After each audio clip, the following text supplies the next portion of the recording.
नमस्कार दोस्तों, कुछ दिनों से सोनू निगम जी जो हैं वो कैंपेन चला रहे हैं टी सीरीज और भूषण कुमार जी के प्रति। तो इस सिलसिले में मैं ये बोलना चाहती हूँ कि टी सीरीज ने आज तक हजारों कलाकारों को ब्रेक दिया है जो कि आउटसाइडर्स हैं, जो इंडस्ट्री से नहीं जुड़े हुए।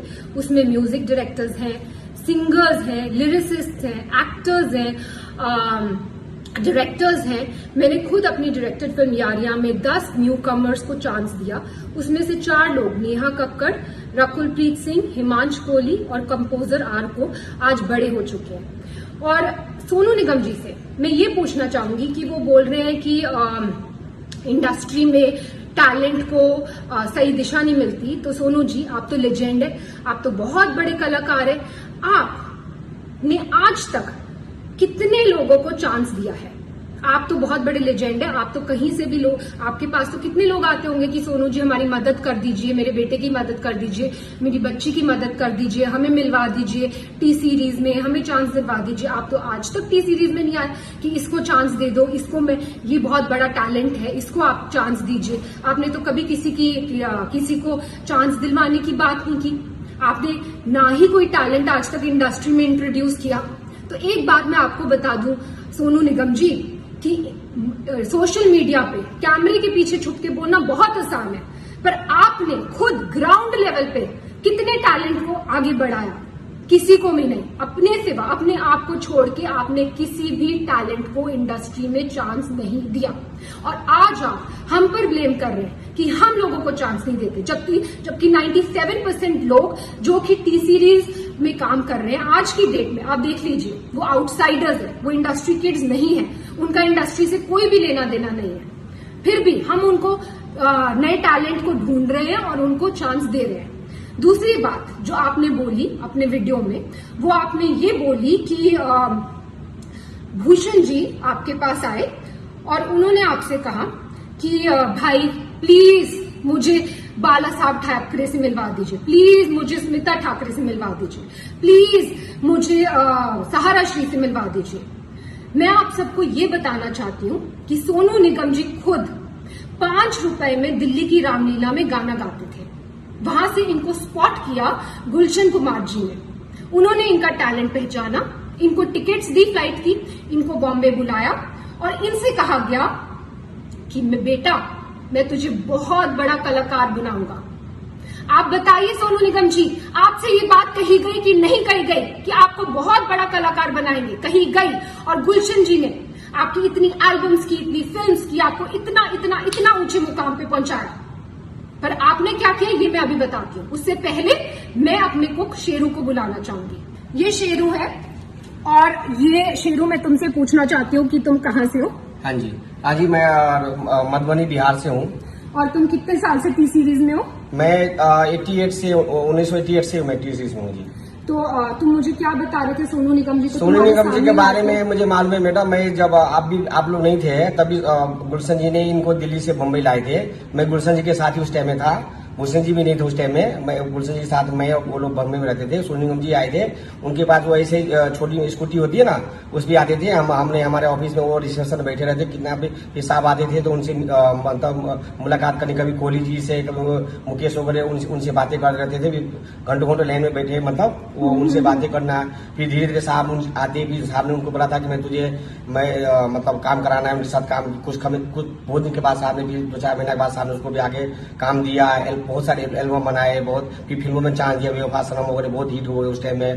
तो उनका बहुत बड़ा नाम बन गया। बहुत बड़ा नाम हो गया। मतलब जब से मतलब ये जो भी है आज, ये जो भी है सब गुलशन जी की वजह से ही है मेरे हिसाब में। हाँ जी, हाँ। सोनू जी की आप जानते होंगे ये हमारे घर के कुक है और 88 से ये हमारे घर में। एनीवेज, अब मैं ये बताना चाहती हूँ कि 1998 में जब टी सीरीज की फैमिली के साथ ये हादसा हुआ था और गुलशन कुमार जी को खत्म कर दिया गया था, तब सोनू निगम जी ने क्या किया? तो सोनू निगम ने सोचा कि अब तो टी सीरीज का क्या होगा, टी सीरीज का तो कोई करता धरता है नहीं। ननू यानी कि भूषण कुमार, जो कि गुलशन कुमार जी के बेटे हैं, वो तो सिर्फ 18 साल के हैं, उनको तो कुछ आता धोता है नहीं। वो तो खुद ही मेरे पास आके हेल्प कर रहे हैं, मांग रहे हैं कि भाई मुझे इससे मिलवा दो, मुझे इससे मिलवा दो। वो तो किसी को इंडस्ट्री में जानते नहीं है। तो ये कंपनी तो खत्म होने वाली है, तो भाई मैं पहले अपने आप को सेफ गार्ड कर लूं। तो इन्होंने जाकर एक दूसरी म्यूजिक कंपनी के साथ, इनकी मतलब कोई भी वो नहीं थी, कोई भी इनको थैंकफुलनेस नहीं थी कि टी सीरीज ने मुझे इतना आगे बढ़ाया। आज टी सीरीज फैमिली में इतनी बड़ी प्रॉब्लम आई है तो मैं इनके साथ खड़ा रहूं, मैं भूषण की हेल्प करूं और उसको मिलवाऊं लोगों से। रादर ये तो खुद दूसरी कंपनी के साथ जाकर इन्होंने एल्बम कर ली और भूषण इनके पास आकर मदद मांग रहे हैं कि भाई मुझे ये कर दे वो कर दे, और इस मदद का एहसान ये आज जता रहे हैं, वीडियो बनाकर जता रहे हैं कि तूने मुझसे ये मदद मांगी। एनीवेज, तो भूषण जी ने इनसे मदद मांगी कि भाई प्लीज मेरे लिए दीवाना एल्बम कर दो, क्योंकि ये तो भाई पूरी तरह से एहसान फरामोश होकर दूसरी कंपनी में चले गए थे। और इन्होंने जब अब इन्होंने एटीट्यूड दिखाया कि वो मेरे सामने आए, मुझसे मदद मांगे, और मदद इन्होंने करी भी और उसका भी एहसान जता रहे हैं, इन्होंने दीवाना एल्बम करी। ठीक है, फिर उसके बाद इन्होंने जो वीडियो में दूसरी बात कही वो ये कही है कि भूषण जी ने इनसे मदद मांगी कि भाई मुझे अब्बू सलीम से बचा ले। अब मैं आपसे ये पूछना चाहती हूँ सोनू निगम जी कि अब्बू सलीम से बचाने के लिए भूषण जी आपके पास क्यों आए? प्लीज इस बात पे तहकीकात की जाए। क्या सोनू जी के रिश्ते थे अब्बू सलीम से?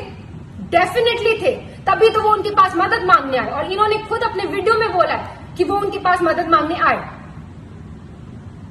नेक्स्ट चीज जो मैं ये बोलना चाहती हूँ कि सोनू जी ने बोला है कि भूषण जी पे एक लड़की ने आरोप लगाया मीटू का, और उसके बाद वो आरोप वापस ले लिया गया और भूषण जी ने माफिया की चाल चली, पर मीडिया को सब पता है, मतलब भूषण जी मीटू रेपिस्ट है, लेकिन ये बात माफिया ने दबा ली।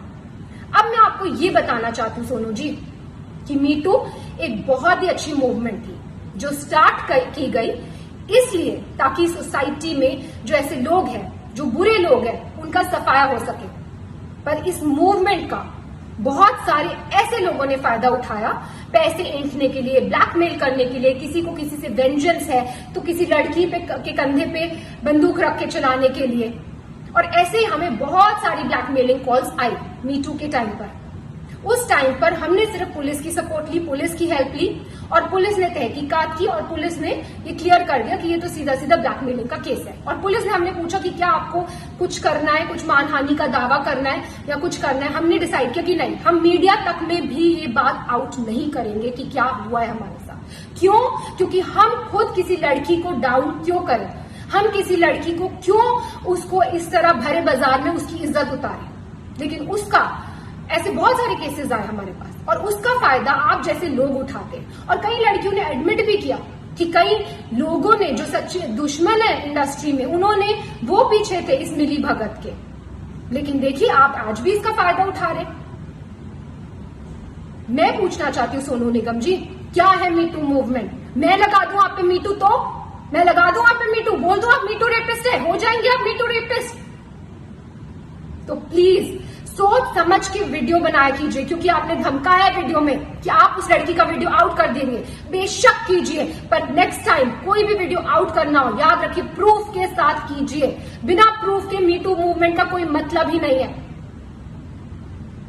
और कोई भी अगर बिना प्रूफ के कोई इल्जाम लगाता है, क्योंकि जब से आपने ही अपना वीडियो ऑन किया है तब से वापस हमारे पास ब्लैकमेलिंग कॉल शुरू हो गए, वापस कई लड़कियां उठ गई हैं कि हमें तो सोनू निगम जी से इंस्पिरेशन मिल गई है, हमें आप हमें काम दो, या तो हमें आप पैसा दो, नहीं तो हम आप पर ये कर देंगे। सिर्फ ये लड़कियां ही क्यों, बहुत सारे सिंगर्स और खड़े हुए हैं, वो कर रहे हैं, वो ऐसे ब्लैकमेल कर रहे हैं। मुझे ये वीडियो बिल्कुल भी नहीं बनाना था सोनू निगम जी, और भूषण जी ने तो मुझे स्पेशली बोला था कि हमें चुप रहना है, हमें चुप्पी साधे रखनी है, लेकिन आपने अभी भी अपनी कैंपेन बंद नहीं की है। आज भी हम कोशिश करते हैं टी सीरीज से कि 80% लोग 100% लोगों को चांस दे, पर कई बार लोगों को काम नहीं मिल पाता बिकॉज सो मेनी रीजंस। किसी म्यूजिक डायरेक्टर, कोई धुन में कोई कलाकार जाता है, कोई धुन में कोई कलाकार जाता है। 80% लोगों को तो काम मिल रहा है ना मार्केट में, जो 20% लोगों को काम नहीं मिल रहा वो कोई भी शुरू हो जाएगा, कोई भी किसी पे भी आरोप लगा सकता है। तो ऐसा माहौल है। और आपने जब अपना वीडियो ऑन किया तो मैं आपको बता दूं कि मेरे साथ क्या हुआ। मेरे हस्बैंड के against death threats, social media पे डेथ थ्रेट्स, मेरे लिए रेप थ्रेट्स और मेरे बच्चे के लिए थ्रेट्स। मैं क्यों सहूं ये सब, मैं क्यों सहूं अपने बच्चे के लिए थ्रेट्स? और अभी भी आपकी कैंपेन बंद नहीं हुई है, अभी भी आपकी कैंपेन जारी है। आप इतने सारे सिंगर्स को अभी भी इकट्ठा कर रहे हैं और उनको एक गठबंधन बना रहे हैं और उनको बहका कर जिनको काम नहीं मिल रहा फॉर वट एवर रीजन्स, उनको काम इस बात में लगा रहे हैं, इस पब्लिसिटी लेने के ये मुद्दे में लगा रहे हैं कि उनके आपके साथ मिल जाए और टी सीरीज को हम कैसे खत्म कर दें, भूषण कुमार को हम कैसे खत्म कर दें। एक बात मैं आपसे कहना चाहूंगी सोनू निगम जी, आप किस टाइप की हैं ये तो आपकी बीवी ने क्लियर कर दिया था। उन्होंने खुद आप पे, आपको याद है, आपकी बीवी ने खुद आप पे इल्जाम लगाए हैं। प्लीज याद कीजिए उन इल्जामों को, आपने पब्लिकली जो आपकी बीवी ने आप पे इल्जाम लगाए थे और फिर आप दूसरों पे इल्जाम लगाइए। और मैं बिल्कुल, जैसे कि मैंने कहा, मैं बिल्कुल इस हक में नहीं थी कि मैं ये वीडियो बनाऊं, लेकिन इतनी मैं कश्मकश में हूं, क्या करूं, बनाऊं ना बनाऊं, ये सच्चाई लाऊं कि नहीं लाऊं। फिर मुझे फाइनली गीता से मुझे मेरा आंसर मिला। गीता में जब अर्जुन भगवान कृष्ण से पूछते हैं कि मुझे ये युद्ध नहीं लड़ना है, ये युद्ध लड़के किसका फायदा होगा, तो भगवान कृष्ण अर्जुन को समझाते हैं कि एक योद्धा के लिए धर्म से बढ़कर युद्ध लड़ने के अलावा और कोई बड़ी चीज नहीं है। अगर तुम युद्ध नहीं लड़ोगे तो तुम अपना यश गवाओगे, तुम्हारा अपयश होगा, संसार में लोग तुम्हारे अपयश की चर्चा करेंगे और तुम्हारे दुश्मन हर तरह की कटु वचन बोलकर तुम्हारा वर्णन करेंगे। और वही हो रहा है, सब लोग कटु वचन बोल रहे हैं, सारी दुनिया। जैसे कि मैंने बोला, मुझे रेप थ्रेट्स आ रहे। तो मैं ये कहना चाहूंगी कि जितने भी आप सिंगर्स को, म्यूजिक डायरेक्टर्स को, जिनके पास आज कोई काम नहीं है, उनको आप भड़का रहे हैं, उनको भड़काना बंद कीजिए, क्योंकि अदरवाइज रणभूमि ओपन है। किसी को भी पब्लिसिटी के लिए इस रणभूमि में आना है, युद्ध ऑन है।